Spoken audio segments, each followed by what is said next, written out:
हमारी ब्रिक की जो पिछली वीडियो थी उस वीडियो में हमने आपको ब्रिक के कंपोनेंट क्लासिफिकेशन के बारे में आपको पूरी डिटेल दी थी। इस वीडियो में हम बात करेंगे ब्रिक मैसनरी में यूज होने वाले जॉइंट बॉन्ड्स के बारे में। तो चलिए शुरू करते हैं आज का वीडियो।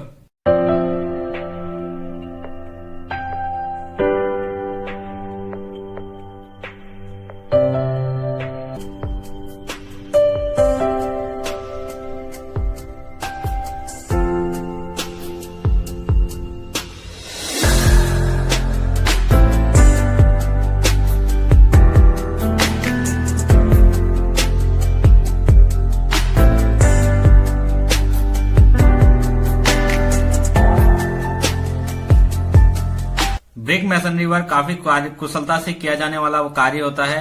यदि इसको कुशलता से ना किया जाए तो जब ब्रिक स्ट्रक्चर पर लोड आएगा तो हमारा जो स्ट्रक्चर है वो फेल होने के चांसेस काफी बढ़ जाते हैं। अब आपका जो कार्य हो रहा है ये कुशलता से हो रहा है या नहीं हो रहा है, इसकी जानकारी आपको तभी मिलेगी जब आप उस कार्य के बारे में पूर्ण रूप से जानते होंगे। तो हम आज की वीडियो में आपको ब्रिक जॉइंट और बॉन्ड्स के बारे में यही बताएंगे, जिससे कि आप ये अंदाजा लगा पाएंगे कि आपके वहां जो कार्य हो रहा है वो कुशलता से हो रहा है कि नहीं हो रहा है, और आपके वहां कार्य करने वाले जो मिस्त्री या मजदूर हैं वो अपने कार्य में निपुण हैं कि नहीं हैं, इस बात की भी आप पुष्टि इस प्रकार से कर सकते हैं। जब आपको ब्रिक जॉइंट और बॉन्ड्स के बारे में अच्छी जानकारी होगी तो आप इस चीज का भी सुनिश्चित कर सकते हैं कि वो अच्छा काम कर रहे हैं या नहीं कर रहे हैं। पहले हम बात कर लेते हैं चिनाई कार्य में यूज होने वाले इंस्ट्रूमेंट के बारे में।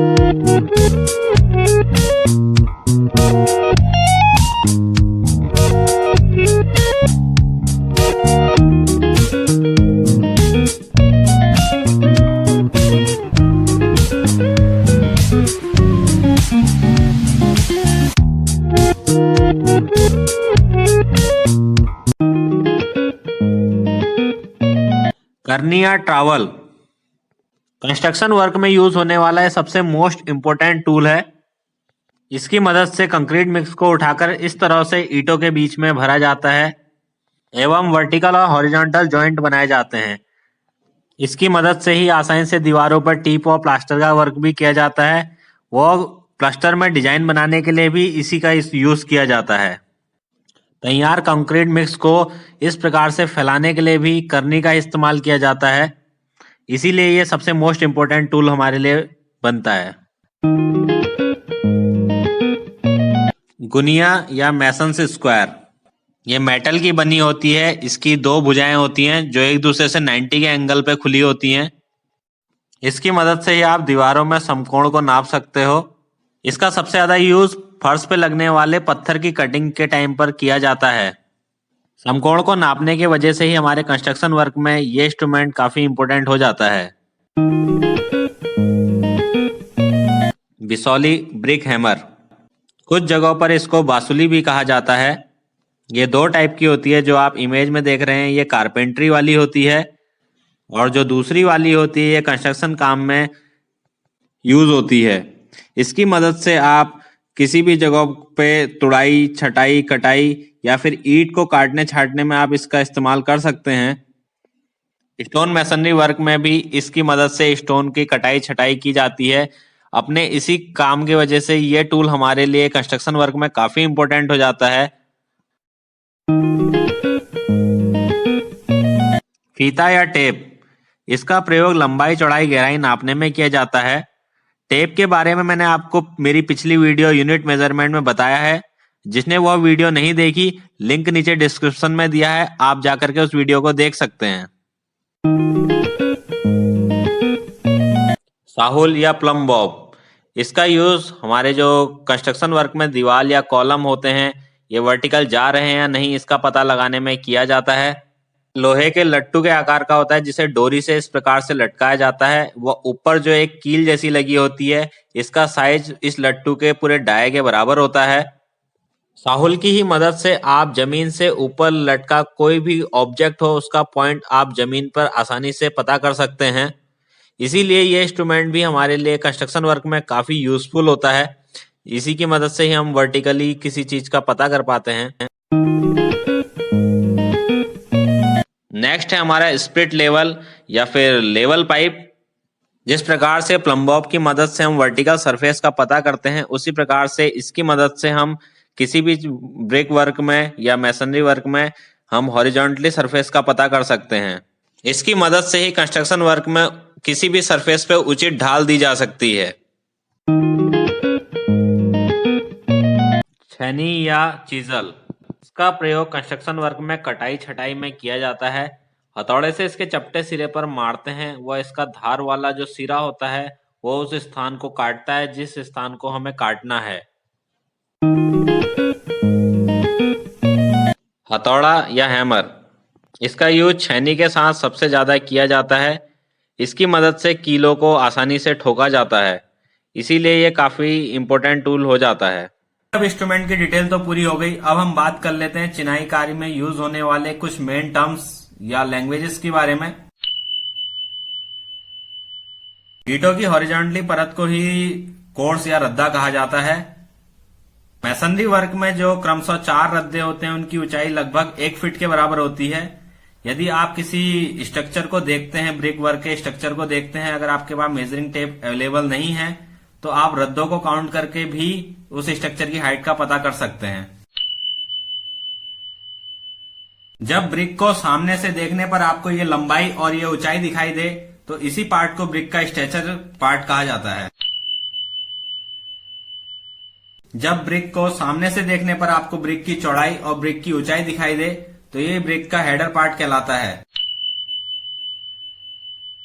ब्रिक मैसनरी वर्क में जब आपको ब्रिक का ये वाला पार्ट दिखाई देता है तो उसको हेडर कोर्स कहा जाता है, और जब ये वाला पार्ट दिखाई देता है तो इसको स्ट्रेचर कोर्स कहा जाता है।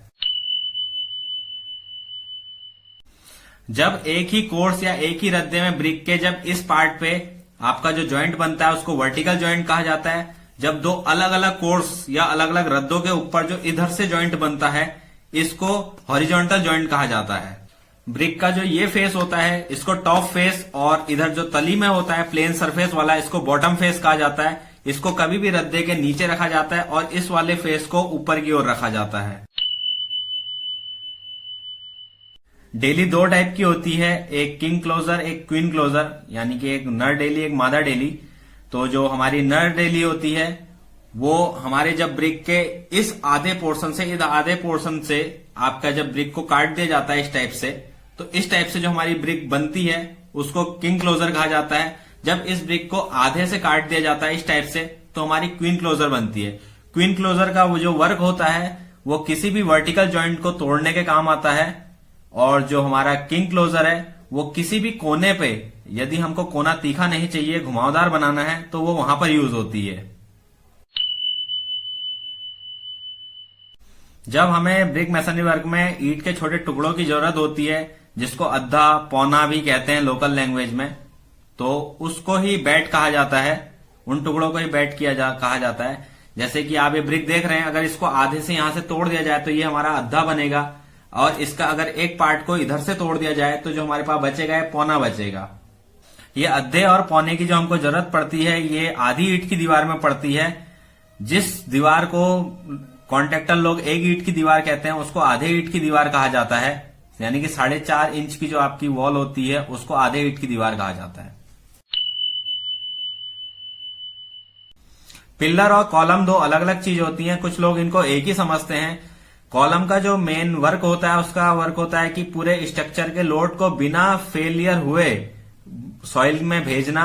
वहीं पे जो पिलर होते हैं वो शो के लिए बनाए जाते हैं, ये राउंड शेप में होते हैं, और जो कॉलम हमारे होते हैं वो वर्ग या आयत के आकार के होते हैं।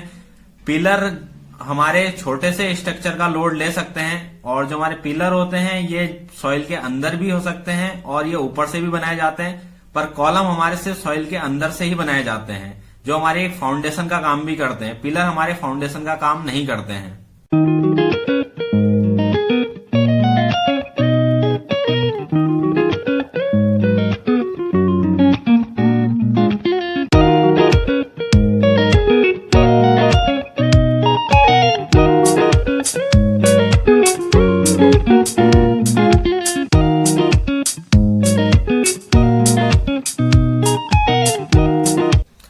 आपको यहाँ पे ईंट चिनाई के 7 बॉन्ड बताए हैं।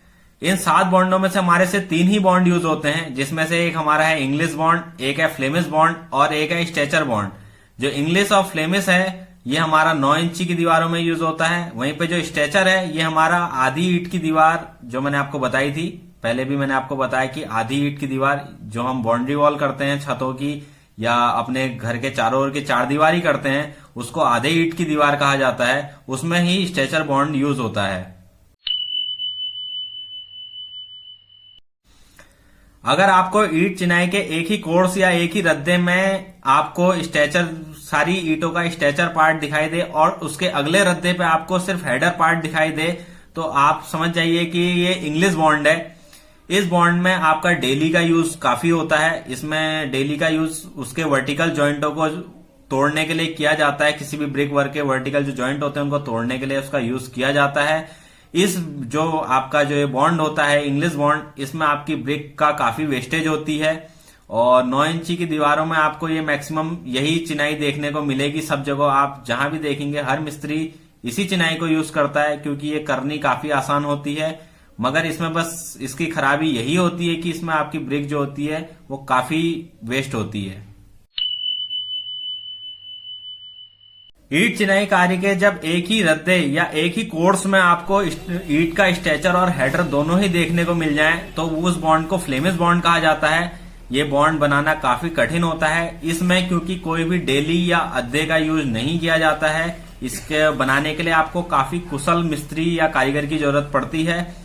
इस बॉन्ड की सबसे अच्छी बात यह होती है कि इसमें आपकी ब्रिक का बिल्कुल भी मिसयूज नहीं होता है, ना उसको तोड़ा जाता है, ना उसको कहीं से काटा या पीटा जाता है। आपकी पूरी की पूरी ब्रिक इस पे यूज की जा सकती है। ये काफी किफायती चिनाई होती है, पर इसको कर पाना उतना ही कठिन होता है। इसके लिए आपको बहुत ही अच्छे मिस्त्री और जिसको इस चिनाई का अच्छा ज्ञान हो वैसे व्यक्ति की आवश्यकता होती है। स्ट्रेचर बॉन्ड के बारे में मैं आपको शुरू से ही बताते आ रहा हूं। जो भी आपकी बाउंड्री वॉल यूज होती हैं या बनाई जाती हैं, तो वो आपकी एक ईंट की, जो मिस्त्री लोग कहते हैं एक ईंट की, वो एक ईंट की होती नहीं है, वो आधी ईंट की होती है, जिसको 4.5 इंच की वॉल भी कहा जाता है। ये सारी आपकी स्ट्रेचर बॉन्ड पे बनती हैं, क्योंकि इसमें आपको ईंट के सारे ही रद्दों में या सारे ही कोर्स में ईंट का जो स्ट्रेचर पार्ट होता है वही देखने को मिलता है। वर्तमान समय में आप जितनी भी पार्टीशन वॉलें आपके मकान के अंदर यूज होनी हैं, आप उसको स्ट्रेचर बॉन्ड से ही बना सकते हैं, क्योंकि ये आपको थोड़ी किफायती सस्ती पड़ जाएगी, क्योंकि इसमें ब्रिक कम यूज होती है। इसलिए आप स्ट्रेचर बॉन्ड का यूज कर सकते हैं।